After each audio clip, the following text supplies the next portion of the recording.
إن الحمد لله والصلاة والسلام على رسول الله أما بعد فأعوذ بالله من الشيطان الرجيم بسم الله الرحمن الرحيم ادع إلى سبيل ربك بالحكمة والموعظة الحسنة وجادلهم بالتي هي أحسن صدق الله العظيم الحمد لله প্রিয় ভাইরা আজকে যে আলোচনা করতে চাচ্ছি গুরুত্বপূর্ণ একটি বিষয় আল্লাহ তাআলার কাছে উত্তম ও ভালো কাজের মধ্য থেকে অন্যতম একটি গুরুত্বপূর্ণ বিষয় হলো মানুষদেরকে ভালো কাজের দিকে আহ্বান করা।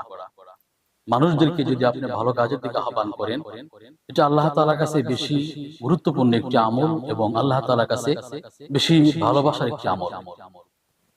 এই কাজটি হলো আল্লাহ তাআলার কাছে মহান একটি কাজ, আল্লাহ তাআলার কাছে প্রিয়তম একটি কাজ।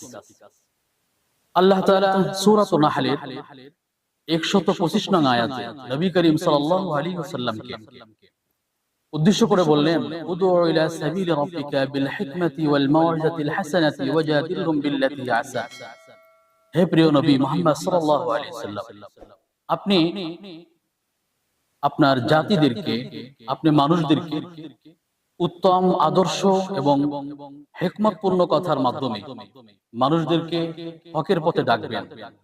শুধু তাই না, সূরা ফুসসিলাতের ভিতরে যেটা সূরা হামিম সিজদা নামে পরিচিত, সেই সূরার ভিতরে আল্লাহ তাআলা ৩৩ নং আয়াতে বর্ণিত, ওমান আহসানু ক্বাওলাম মিম্মান দাআ ইলাল্লাহি ওয়া আমিলা সালিহান ওয়া ক্বালা ইন্নানী মিনাল মুসলিমিন।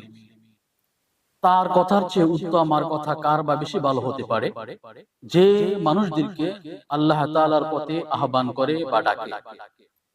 প্রিয় উপস্থিতি, শুধু তাই না, কোরআন ছাড়াও হাদিসের ভিতরে অসংখ্য ফজিলতপূর্ণ আয়াত আল্লাহ তাআলার কাছে, অসংখ্য ফজিলতপূর্ণ হাদিস, অসংখ্য ফজিলতপূর্ণ হাদিস বর্ণিত।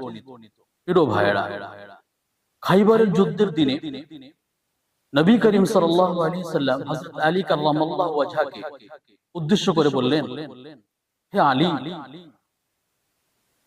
যদি কোন মানুষদেরকে আহ্বান করে আল্লাহর পথে ডাকতে পারো, তোমার মাধ্যমে যদি কোনো ব্যক্তি কাফের থেকে মুসলিম হয়ে ফিরে, তাহলে এই কাজটি লাল উটনি সদকা করার চেয়ে উত্তম। প্রিয় ভাইরা, লাল উটনি সদকা করার চেয়ে উত্তম মানে হলো 1000 কোটি টাকা সদকা করার চেয়ে উত্তম একটি বিষয়। প্রিয় ভাইরা, শুধু তাই না, মুসলিম শরীফের 1893 নং হাদিসের ভিতরে বর্ণিত, নবী করিম সাল্লাল্লাহু আলাইহি সাল্লাম বললেন, মান দাল্লা আলা খাইরি ফালাহু মিসলু আজরি ফাইলিহি আও কামা ক্বালা আলাইহিস সালাতু ওয়াস সালাম। যদি কোনো ব্যক্তি কোনো ব্যক্তিকে ভালো কাজের দিকে আহ্বান করে, তাহলে ওই ব্যক্তি ভালো আহ্বানকারী ব্যক্তির যে সমপরিমাণ সওয়াব পাবে। তার মানে যদি আপনি কোনো ব্যক্তিকে নামাজের দিকে আহ্বান করেন, তাহলে ওই ব্যক্তি নামাজ যিনি পড়েন নাই, এখন আপনার আহ্বানের কারণে নামাজ আদায় করতেছেন, ওই ব্যক্তির নামাজ আদায় করার কারণে যে সওয়াবটুকু পেল, সেই সওয়াব আপনি পেয়ে যাবেন ইনশাআল্লাহ। এতে একটু কমানো হবে না।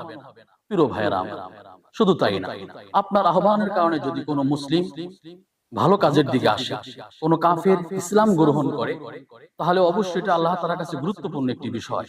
শুধু তাই না ভাই, আজকে আমাদের জমানায় মানুষ জিনা করতেছে, ব্যভিচার করতেছে। আমরা অবশ্যই মুসলিম ভাইদের প্রতি আমাদের দাসত্ব থাকবে, আমাদের মোহাব্বত থাকবে, তাদেরকে আমরা ডাকবো ভালো কাজের প্রতি। আপনি যদি কোনো ব্যক্তিকে আহ্বান করে জিনা থেকে মুক্ত করে আপনি যদি আল্লাহ তাআলার পথে আনতে পারেন, অবশ্যই সে ভালো কাজ যেভাবেই করবে সেই পরিমাণ সব আপনি পেয়ে যাবেন।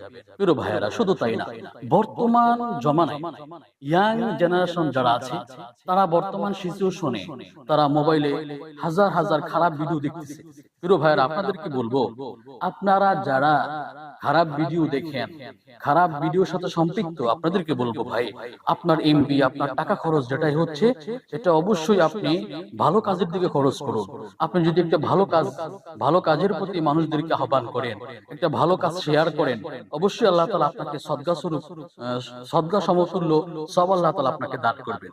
প্রিয় ভাইয়েরা, আসুন আমরা আল্লাহ তাআলার দিকে ফিরি, আসুন আমরা মানুষদেরকে ভালো কাজের দিকে পথ দেখাই। আল্লাহ তাআলা আমাদের সকলকে কবুল করুন।